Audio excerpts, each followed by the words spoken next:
Hello YouTube Tamil மக்கள் வணக்கம்.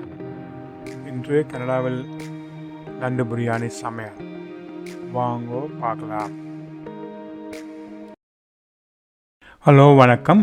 இன்று நாங்கள் உங்களுக்கு நண்டு பிரியாணி சமைத்து காட்டப் போகிறோம்.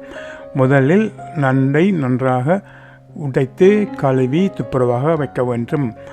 ஹலோ, இப்பொழுது நாங்கள் நண்டு சமைப்பதற்குரிய சாமான்கள்: கொத்தமல்லி இலை, தக்காளி பழம், வெங்காயம், பச்சை மிளகாய், புனித இலை, தயிர், வாசனை தானியங்கள், நண்டு மசாலா. இப்பொழுது எண்ணெய் சட்டி தயாராகிவிட்டது. முதலில் நெய்யை விடுவோம். பின்பு தானிய சாமான்களை போடுவோம். வாசனை தானிய சாமான்களை போடுவோம். நன்றாக வதங்கி வந்த பிறகு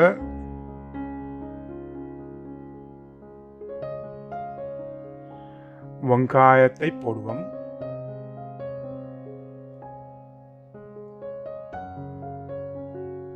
வெங்காயம் போட்டு கொஞ்சம் நல்லா பொன்னிறமாக வரும்போது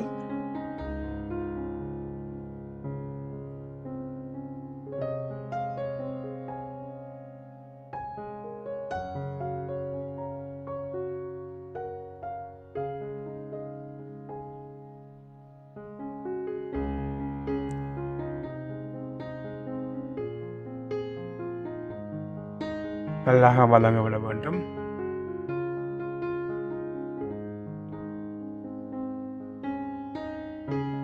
பிறகு பச்சை மிளகாய் போடுவோம், தேவையான அளவு.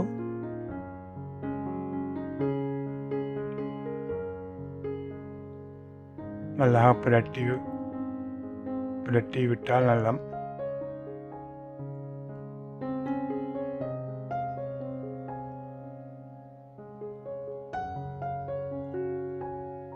நல்லா வதங்கி வருது.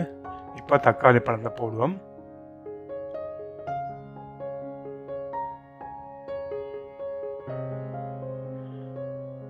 நல்லா பிரட்டி வதங்க விட்டுட்டு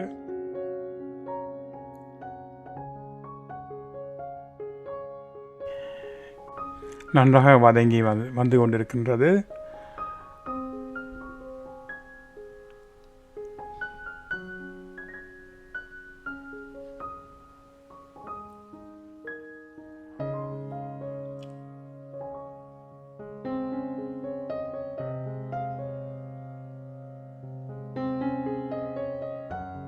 இப்போது நாங்கள் இன்னும் கொஞ்சம் வதங்க விடுவோம். பிரட்டி விடுவோம்.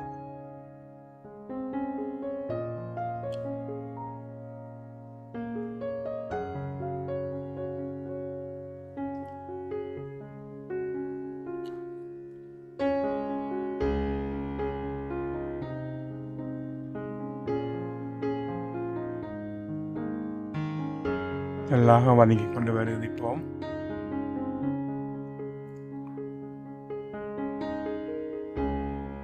இப்பொழுது நாங்கள் இஞ்சி பேஸ்ட்டும் கார்லிக் பேஸ்ட்டும் போட்டிருக்குது.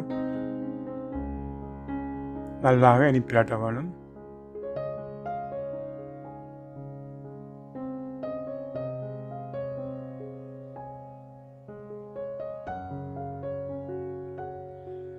நல்லா வதங்கி வரும்போது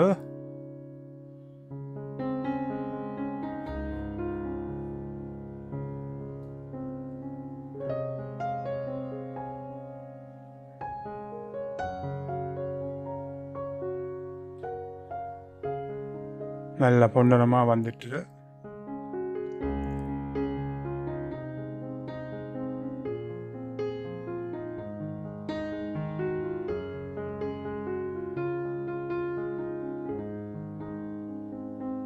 நாங்கள் மஞ்சள் கொஞ்சம் போடுவோம்.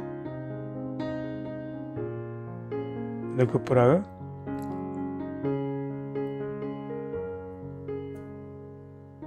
தனி மிளகாத்தூள் போடுவோம்.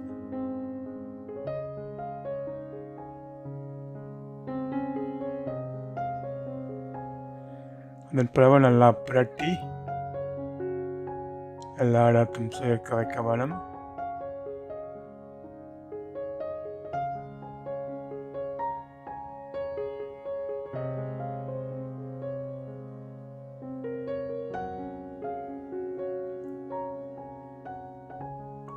ஓரளவு தயாராகி கொண்டு வந்துட்டது. இனி கொஞ்சம் புளிதாயில் போடுவோம்.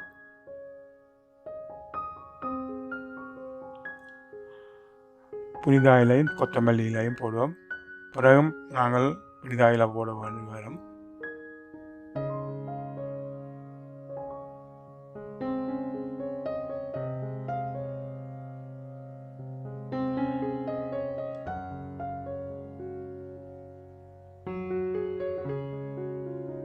இப்போ நாங்கள் தயிர் போட போகிறோம். தயிர்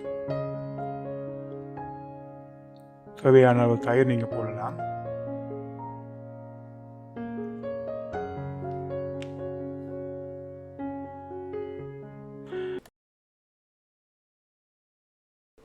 இப்பொழுது நண்டு மசாலாவை போடுவோம்.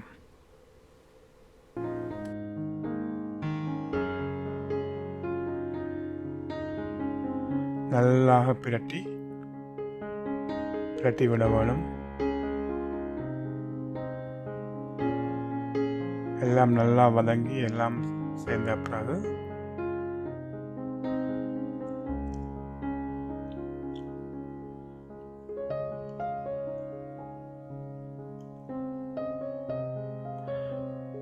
கொஞ்சம் தேசிப்புளி விடலாம்.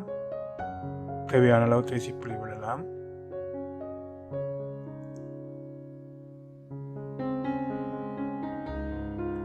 இப்பொழுது நாங்கள் நண்டு போட்டு பிரட்ட வேணும். நல்லா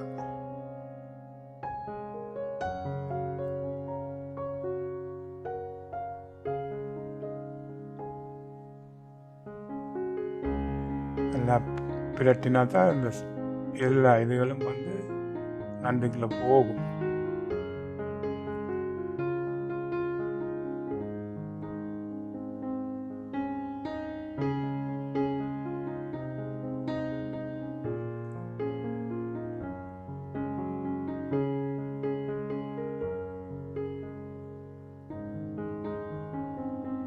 இப்போ அந்த தாளித்த சாமான் எல்லாம் நல்ல மூடி இருக்குது. இப்போ நாங்களும் ஒரு கொஞ்ச நேரம் மூடி கொதிக்க வைக்க போகிறோம். அப்போ கொதிச்சாச்சு.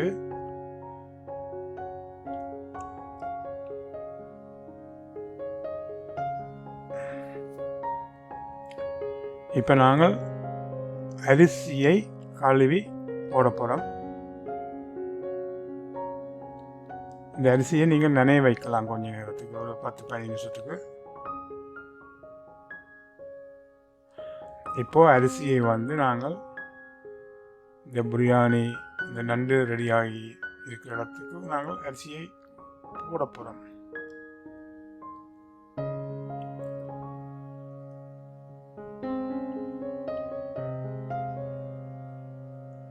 நல்லா கலக்கி விட்டால் எல்லாரும் ஒரே விதமாக அவியும்.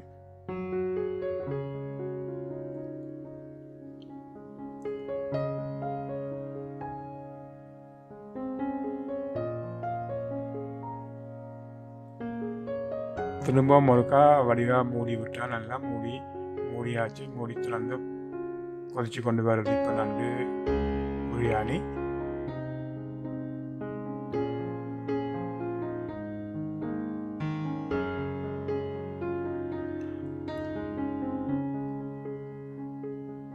திரும்பவும் நான் சொன்ன மாதிரி இந்த மல்லி இலையும் புனித இலையும் திரும்பவும் நாங்கள் போட்டால் நல்லா வாசமாக இருக்கும்.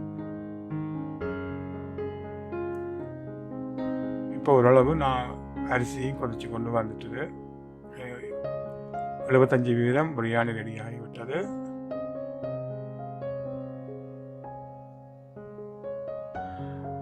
அதோடு நாங்கள் பிரியாணிகள் சேர்த்து நண்டு பதமாக முட்டையும் நாங்கள் செய்யலாம்.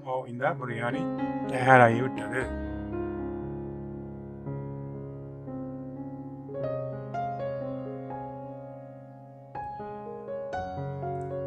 அடியில் வந்து அடுப்பிடிக்காமல் இருக்கிறதுக்காண்டி பிரட்டி விட்டால் நல்லா.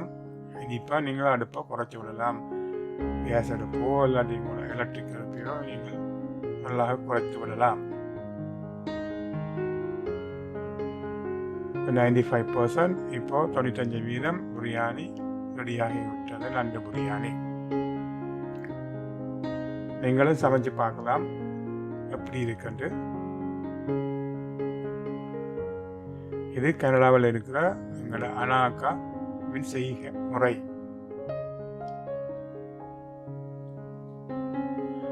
இப்போ அவ ஒரு சம்பல் பிரியாணிக்குரிய வெங்காய சம்பல் ஒன்று தயாராகி கொண்டிருக்கின்றது.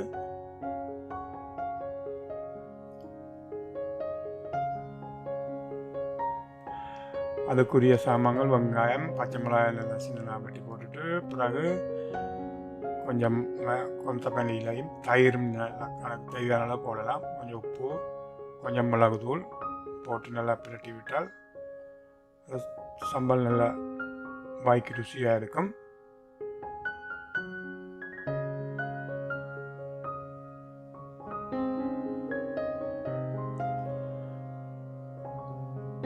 இப்பொழுது சம்பல் ரெடியாகிவிட்டது.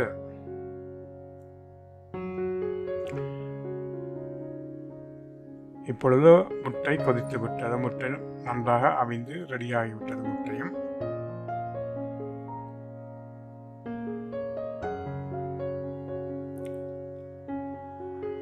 ஓகே, 100% பிரியாணி தயாராகிவிட்டது. இப்போ அடுத்து பரிமாறுறதுக்கு ஆயத்தப்பட்ட அனாக்கா.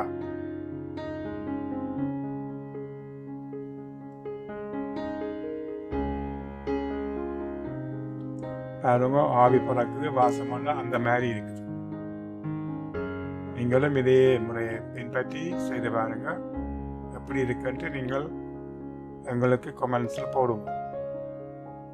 இந்த பிரியாணி கோப்பையில் எடுத்தாச்சு, பிளேட்டில். நண்டு, வெங்காய சாம்பல், முட்டை. நீங்களும் சமைச்சு சாப்பிட்டு பாருங்க எப்படி இருக்கு.